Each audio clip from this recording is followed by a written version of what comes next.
ver, mirad. Bueno, aquí están los tertulianos con el micrófono abierto, haciendo ruidos, ¿no? Pues Esto es, estamos en casa. Esto es lo que pasa Estamos en el cuando día no de te la da radio. gusto. Sí. Se acaba de incorporar a nuestra mesa de tertulia Mike González, que es Senior Fellow de Heritage Foundation, ¿no? Y que también es miembro del Consejo Asesor de la Fundación Disenso. ¿Qué tal está usted? Bienvenido, don Mike. Estoy cansado. He estado viajando una semana y tengo otra semana a viajar. Bueno, pero aquí en España uno se relaja rápidamente. ¿Ha estado viajando por España o por fuera de España? Estuve 3 días en Valencia que no conocía. Estuvo muy bien, me gustó mucho.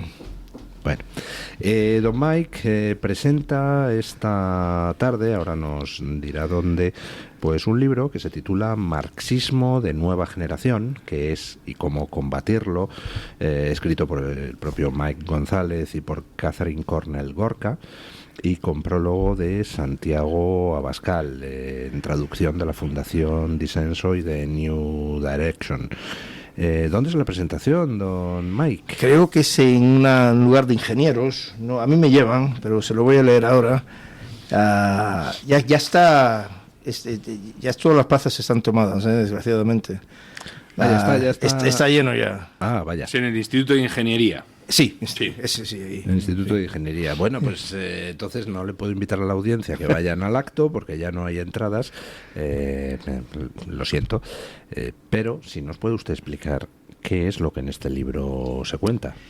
Mire, ahora es que cae muy bien con lo que está pasando ahora, porque es un relato de Katie y yo, hacemos un relato de cómo fue esta larga marcha a través de las instituciones, cómo la izquierda en los años 60 se dio cuenta que el proletariado no iba a hacer revolución. La lucha de clases ya no funcionaba. La lucha de clases no funcionaba nada y se propusieron, como se llamaba, The New Left, la nueva izquierda, se pusieron a buscar un proletariado alternativo. Esa es la frase de ellos. Y encontraron las razas, no solo las razas, pero las minorías raciales y sexuales. Cosas inmutables. Y pasaron también de la obsesión económica que tenía Marx y los peores marxistas a un entendimiento más cultural y acapararse, a infiltrarse en las instituciones. Sí, o sea, partíamos de una situación donde el marxismo había vivido de la dialéctica explotador-explotado basada en la lucha de clases durante mucho tiempo. Entonces, al desaparecer con el desarrollo económico capitalista, eso de esa dialéctica explotador-explotado, porque desde luego un obrero americano vivía muchísimo mejor que muchos ricos chinos o rusos, pues entonces había que buscarse otro explotador y otro explotado, ¿no? Eso mismo. Y fue sobre todo en Alemania y en Italia donde el explotado obrero no tuvo ningún interés en hacer revolución. Yo creo que la excepción es España. Yo creo que aquí en España sí el obrero era revolucionario, sobre todo en Asturias. Pero no lo comprendo muy bien. Corríjanme ustedes porque no comprendo el contexto. Yo estuve en la cuenca minera el año pasado y le pregunté a un asturiano amigo por qué esa gente no vota en Vox. Me dijo, no, nunca votarán. Pero sigue siendo roja y lo será toda la vida. En Asturias es fundamentalmente una situación literal de constante financiación por parte de subvenciones a una minería en la que la actividad la desapareció hace muchísimo tiempo. No existe. Exacto. Pero en el resto de España yo diría que es distinto, ¿eh? Sí, pero de lo que dice Mike, en España no hubo proletariado en sentido muy importante, pero las cuencas mineras y en el País Vasco sí que hubo un sector obrero fuerte y fue donde el PSOE, que era un PSOE poco socialdemócrata, no se parecía al SPD, era revolucionario. El PSOE tuvo un líder en la República que le llamaban el Lenin español, los suyos. El UGT, ¿no? La gente de la UGT, Largo Caballero. Mi abuelo era del UGT. Eso es. En España hubo la gran diferencia en términos revolucionarios, que hubo en España en la primera mitad del siglo, en el primer tercio del siglo XX, fue el anarquismo, que aquí sí fue muy fuerte. Sí. Entonces le pregunto yo a vosotros, que sois españoles, aquí en España el obrero sí fue revolucionario. El obrero solo fue revolucionario en zonas muy localizadas. Es que también tienes que entender que España es una economía muy diferente a otras. España pasó fundamentalmente de ser una economía agraria casi directamente a ser una economía de servicios. Claro. Entonces, esas personas que históricamente se hubiesen pasado de la agricultura a la industria y después a los servicios, en la industria probablemente habrían sido infectadas por las ideas, etcétera. Lo que pasa es que al pasar directamente a una economía de servicios, y luego otro factor, al ser un país de propietarios en el que la mayoría de los ciudadanos se pudieron comprar su pequeño piso, su pequeña casa, eso cambia mucho la forma de pensar. Y no solo, Mike, mira, en la guerra civil y en la república, la izquierda destroza la república, y hay un enfrentamiento tan fuerte que en la guerra civil, dentro de la guerra civil, luego hay guerras civiles en la izquierda. Sí. La izquierda aquí se dedicó a exterminar a los rivales de izquierda. Sí. Y el comunismo libertario... Sí. Fue una amenaza de primer orden, la CNT, el sindicato anarquista, fue una amenaza de primer orden para la República. Fueron los primeros en alzarse contra el poder republicano que era de izquierdas. Y ahí hubo enfrentamientos muy fuertes entre comunistas y socialistas y anarquistas. Por eso preguntaba, porque comprendo mucho más la situación alemana e italiana, que en los años 20 los obreros querían mejores condiciones, pero no tenían ningún interés en destrozar la sociedad. Claro. Entonces, en los años 60, los marxistas, y bueno, es que el obrero tiene conciencia falsa, y aquí hay que cambiarle la conciencia. Sí. Entonces empiezan en los años 60 a acapararse las instituciones culturales, como las universidades, las medias, los museos, todo. Y es un proceso que dura 40 años, pero que lo hacen. Sí. Estados Unidos Veo que tiene usted... No, termine y ahora se lo comento. Que lo hacen, y entonces con Black Lives Matter, en 2014, empiezan a aplicar esto, y aplicarlo de manera fuerte, de tratar de lavar el cerebro de los americanos con DEI, con struggle sessions, ¿cómo se llama? Sesiones de lucha. Sesiones de lucha. En las factorías, en las oficinas, en las clases. Y entonces, lo que estamos viendo ahora con Donald Trump es la marcha en reverso, quitar esta dictadura izquierdista de las instituciones, y que Donald Trump lo quiere hacer rapidísimo. Mira, por eso cae muy bien ahora mi libro. Estoy viendo, ha tuiteado don Mario Noya en torno a esta tertulia, y estoy viendo que tiene usted una cuenta de Twitter que es Gundisalvus. Aquí teníamos a un famoso humorista que era Mingote, que tenía un personaje que era Gundisalvo, al que usaba para temas políticos. Sí. Y recuerdo una viñeta de Mingote diciendo: vota Gundisalvo, ¿a ti qué más te da? Lo tengo. ¿A usted qué más se da, hombre? Claro, ya sí. Sí. Bueno, ¿qué es la Fundación Heritage, don Mike? Mire, he estado ahí 15 años, 16 años ahora. Lo que hacemos es es que en inglés tenemos politics y policy. Y en español es política. Claro. Hay política y programas políticos. Y no se entiende. Producimos programas políticos. Es decir, no nos metemos en la política, pero sí nos metemos en programas políticos. Yo produzco, perdón por mi español, pero produzco programas políticos. Es magnífico, oiga. Bueno, lo chaporreo un poco. Mi abuela debe estar dando vueltas en el cementerio de La Habana. ¿Su abuela era cubana? Yo soy cubano, yo nací en Cuba. Ah, usted nació en Cuba. Sí, yo nací en Cuba, me vine aquí a España a los 12 años. Pero mi abuela en el Panteón de los Alfonso debe estar dando vueltas ella cuando voy a hablar. Entonces, lo que hacemos es tratamos de que los programas políticos que producimos sean aplicados en el Congreso, en el Ejecutivo, en los estados. No se olvide que en Estados Unidos tenemos el gobierno federal y después tenemos 50 laboratorios de democracia. Una de las cosas que es para mí muy muy importante es que los españoles entiendan lo que es el Project 2025, el proyecto 2025, porque soy actor, soy uno de los actores. Ya lo sé, sí. Efectivamente, porque aquí se ha intentado vender de una manera como si fuese un programa en la sombra, cuando en realidad es un proyecto interesante. Los protocolos de los sabios de Sion, lo venden así. Sí, bueno, de hecho el otro día decía un periódico español, decía, el programa en la sombra de la ultraderecha para el control mundial. Tanto en la sombra que lo pusimos en el internet. Todo está todo, más de 900 páginas en el internet. Yo comenté con James Carafano el hecho de que fue mi jefe por muchos años. Sí, un gran amigo también, que comentábamos que es un proyecto además muy interesante que debería ser entendido por los intelectuales y pensadores europeos también como una forma de proponer ideas que en algunos casos también son bastante diversas, que luego sirvan para los partidos para aplicar, ¿no? Fue escrito para el próximo presidente conservador. Sí. Kamala Harris, muy famosa en Estados Unidos por haber quemado, tuvo un presupuesto de $2.000 millones, que los quemó. Los quemó. O sea, y 200 millones de deuda que ha dejado. Sí. Entre esos 2.000 millones, 40 millones se gastaron en atacarnos y decir mentiras, porque decían que nosotros estábamos vinculados con la administración Trump.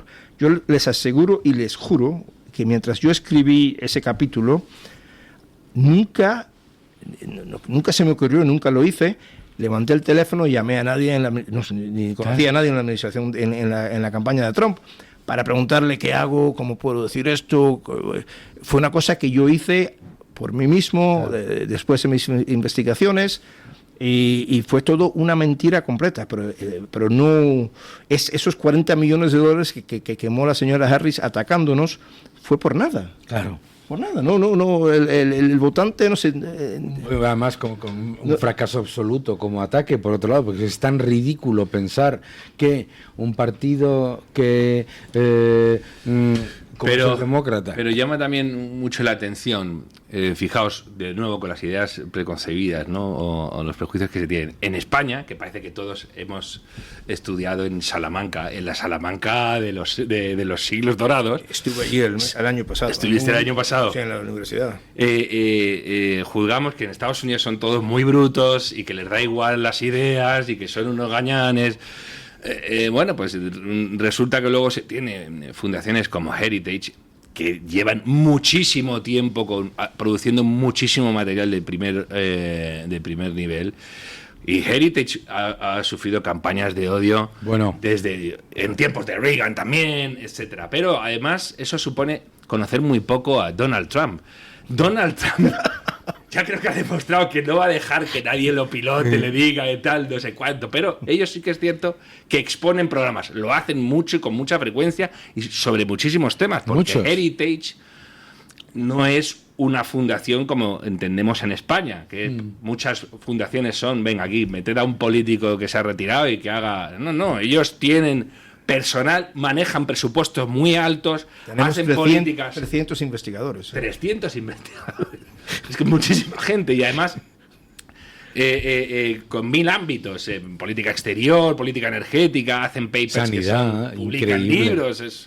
Es muy interesante esto que digo, porque la derecha norteamericana intelectualmente es muy potente desde hace mucho tiempo, y hay muchas ramas, la rama conservadora, la con la libertaria, la soberanista, y es muy interesante entrar en ese mundo, y Heritage es como la gran fundación. Hay muchas ramas ahora. Sí. Donald Trump ha creado varias nuevas ramas conservadoras, que bueno, conservadoras es que no de izquierdas, pero nacionalistas. Muchos nacionalistas, pero ahora la izquierda está al contrario toda completamente desbaratada en Estados Unidos, ¿no? Está sin líder, y están haciendo errores tremendos. Increíble. Porque Donald Trump va muy rápido. Claro. Y no saben cómo reaccionar. Y no han jugado defensa por muchos años. Está practicando la guerra relámpago y además con maestría. Electroshock. ¿No te parece, Mike? Y la izquierda está loca, pero loca, ¿no? Está, como decimos en Estados Unidos es un país 50-50, 50-50. Ellos están luchando por asuntos que son 80-20, sí. Por el lado 20. Sí, claro. Pero yo ahí tengo una pregunta, porque Estados Unidos efectivamente es una sociedad que está 50-50, pero ahora estamos viendo, al destaparse todos los gastos de USAID, etcétera, que ese 50-50 se ha alcanzado gracias a que la izquierda progre en Occidente ha vivido dopada con dinero público.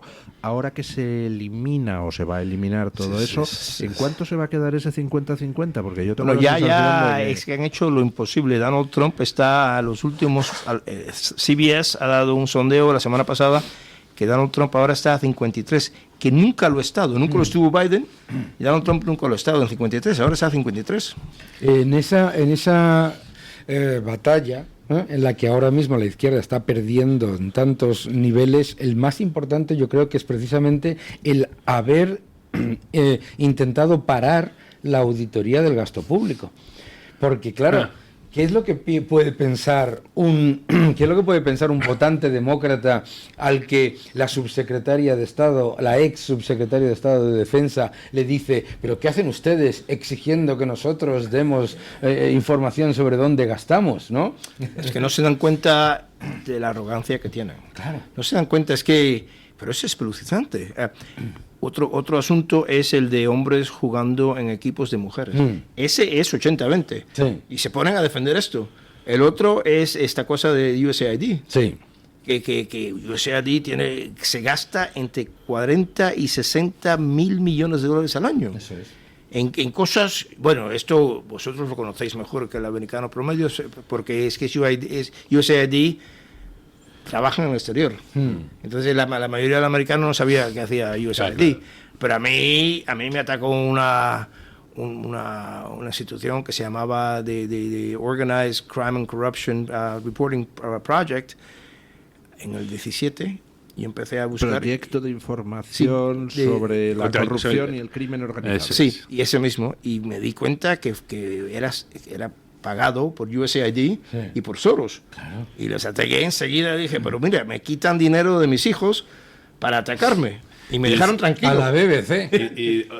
O sea, decía Elon Musk, ¿cuánto fue? ¿50 millones de dólares en condones? Sí. Creo que eran 50 millones. Y decía Elon Musk, son muchos. La verdad es que lo de Elon Musk en las comparecencias públicas es hilarante, porque el otro día en la comparecencia en el despacho Oval con Trump decía, hemos encontrado algunos perceptores de pensiones de la Seguridad Social americana que tienen 150 años. Yo me atrevería a decir que alguno está muerto. Y es una cosa que ahora a la izquierda están atacando. Lo llaman ahora, este es sudafricano, ¿qué hace? Es que el señor es americano, es ciudadano americano. Una cosa que la izquierda siempre dice, no, nosotros somos muy tolerantes, nunca atacarían a un inmigrante, ahora se están ensañando con Elon Musk y están diciéndole cosas que nunca dirían contra nadie más. Bueno, y de los hispanos, porque han dejado de votar demócratas, ahora los empiezan a tratarse. Claro. Ahí se ve el supremacismo de la izquierda, que es... Han perdido también la utilización de la... Americano, claro. Mike, y yo quería preguntarte, porque Estados Unidos, y es normal, cuando ves las dimensiones de Estados Unidos, las dimensiones geográficas y económicas tienden a estar muy, pese a lo que piensa la gente, muy reconcentrada hacia adentro, porque tienen mucho de lo que mirarse, entonces les interesa relativamente poco el exterior, salvo a... think tanks o gente que quiera hacer nation building. Es un fenómeno de todos los países continentales. Claro. Brasil es igual. Pero te iba a comentar esto porque ahora resulta que en Estados Unidos y en la derecha, que era aún más reluctante a mirar hacia afuera, hay gente en el mundo hispano que está llamando mucho la atención. Milei, el fenómeno Milei, y la reestructuración de la derecha. Vox está teniendo llegada muy importante en Estados Unidos. Tenéis Disenso y Heritage tienen una muy buena comunicación y muy buena relación. Y me gustaría que nos comentaras cómo veis en Heritage esta reconfiguración de la derecha que está habiendo en todo el mundo, con Patriots celebrando un congreso aquí, con Milei pateando el tablero y con ese nuevo alineamiento de la derecha que tiene en Trump, en Milei, en gente como Orbán, en en gente como Le Pen, etcétera, unos dirigentes que están llamando mucho la atención, ¿no? Tengo una columna semanal en el Washington Examiner y sale hoy eso sobre esto. Sale hoy a las 6 de la mañana en Washington, a las 12 aquí. Escribo sobre esto mismo. Es que tenemos que darnos cuenta que el mundo de hace 5 semanas ya no existe. Claro. El mundo ha cambiado y yo asistí al meeting, a la cumbre de Vox, a la cumbre de Patriot. Nuestro presidente, Kevin Roberts, dio un discurso en la cena de la noche anterior. Santiago le tuvo palabras. Es buen amigo Kevin y Santiago, son buenos. Yo también soy un amigo de Santiago. Y hay que darse cuenta que todo ha cambiado, que una época ha terminado, que ahora tenemos, como dices tú, a Milei, a Bukele. Bukele tiene algunos matices que a mí personalmente los pregunto, pero está en este lado. Tenemos a Peña en Paraguay, voy a ver a Peña el mes que viene en Asunción, y tenemos aquí a Orbán, a Le Pen, a Wilders. Wilders acaba de escribir un artículo. Wilders lo ataca mucho, lo critica y ha tenido guardia desde 20 años. Acaba de escribir un artículo fenomenal sobre el patriotismo. Entonces, estamos viendo ahora una derecha mundial que se está reconstituyendo. Y lo que pasa es que la izquierda siempre tenía una ventaja en reunirse internacionalmente, porque la izquierda es internacional. Marx era internacional, no creía en fronteras, y el conservador quiere conservar normas y tradiciones locales. Lo que el conservador de Texas quiere conservar no es lo mismo que el conservador de Portugal. Claro. Pero ahora tenemos un enemigo en común, que es el wokismo, y hacen, aunque o sea sobre sexo o sobre raza, todas esas teorías hacen la misma cosa que eso que decía usted, la dialéctica de opresor y oprimido. Todo se ve a través de ese lente, y estamos, como tenemos a este enemigo, es casi como la OTAN, que se hace contra la Unión Soviética. Tenía un enemigo común, y ahora los conservadores de todo el mundo han hecho una OTAN entre ellos para luchar contra el enemigo woke que tienen. Mira, Mike, perdón, Luis. No sé si me explico bien, pero... No, muy bien. Precisamente que has hablado de la Unión Soviética, hay gente, incluso entre la derecha, que tiene legítimos preocupación, que digan, vamos a ver, cayó la Unión Soviética y ahora el gran enemigo es China, pero ojo que Rusia sigue siendo Rusia y sigue estando gobernada por un tipo que no ha dejado de ser mentalmente un tipo del KGB, el siniestro Putin y tal, ¿no? Sí, y llamó a la caída del muro un desastre. Sí, eso es. ¿Qué tienes que decir tú ahí, ¿no? A los que temen que precisamente la emergencia de China lleve a que frente a Rusia se hagan aproximaciones que pueden ser al final perjudiciales para Occidente, para la causa de la libertad, para la causa Estados Unidos, incluso de las derechas, de las nuevas derechas? Putin es un adversario al Occidente importante, al cual se tiene que tener cuenta. Pero John McCain llamaba a Rusia, ¿cómo se dice? Una gasolinera con armas nucleares. Sí. China es otra cosa. China tienen ambiciones y tienen alcances muy diferentes a los de Rusia. Rusia es más tosca, más cuando no actúa con... Es que China, hay que darse cuenta que China... Más sofisticada. Mucho más sofisticada. Se ha metido... Hay un ejemplo que comento en mi libro de La dictadura infinita sobre China, que es cuando Portugal en 1975, al calor de la revolución de los claveles, un poco después de 1975, le dice a China, bueno, que os devolvemos, si os parece, la colonia de Macao. Y la contestación de China les dejó estupefactos. Dice, no me la devolváis. No, os la quedáis, la administráis. Eso sí, fírmame un papel diciendo que reconoces que la soberanía es mía y que cuando yo te la reclame me la devolverás. Y efectivamente así lo hizo Portugal. Y 25 años después, China dijo, ahora sí, ahora ya estoy preparada para que me devuelvas Macao. ¿Qué país sería capaz de, si le ofrecen devolverle un territorio que considera suyo, decir, no, quédatelo, tranquilo? ya hablaremos. China trabaja a largo plazo y con una estrategia brutal. Rusia, efectivamente, como usted lo ha dicho, me gusta la palabra, es más tosca, es una cosa más de andar por casa, ¿no? Sí, es que yo viví en Hong Kong 8 años y es que China sabía que el lease, ¿cómo se llama? El lease, el préstamo, el arrendamiento, la concesión de Kowloon caía, se terminaba en el 96. Y la isla de Hong Kong, que era británica, no tenía ríos, no tenía agua. Dependía de los ríos de Kowloon. Y China quería que le devolvieran a Hong Kong. Entonces China quería que Macao fuera después de Hong Kong. Entonces sabían que iban a tener negociaciones con el gobierno británico, que las tuvo con Margaret Thatcher. Les dijo, no vamos a renovar el lease, la concesión de Kowloon.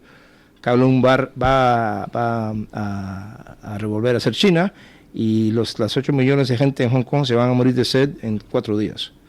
Margaret Thatcher trató de ver si podía poner cosas de desalinar, desalinizadoras. Sí. Dessalinizadoras, y no fue practicable, entonces tuvo que darle. Por eso fue que China quería, es que no quería que hubiera mal ejemplo con Macao.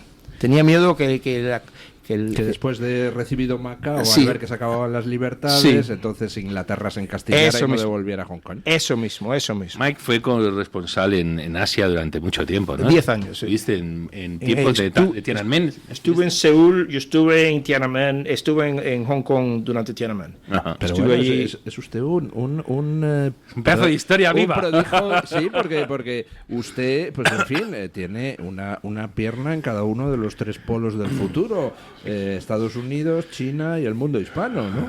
Empecé en Panamá en el 88, fue mi primer puesto y me encarceló Noriega y me echó.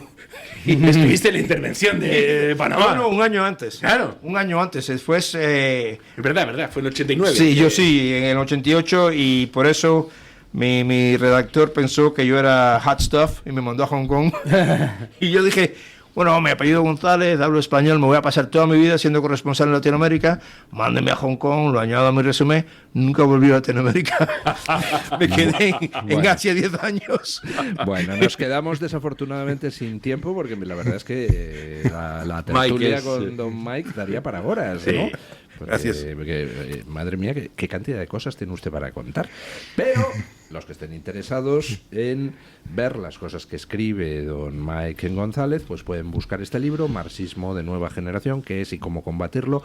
Creo que en español la edición es limitada, ¿no? Y sí, que no está disponible así con carácter general, al menos por ahora, la traducción que ha hecho la Fundación Disenso, pero tienen ustedes la versión en inglés disponible.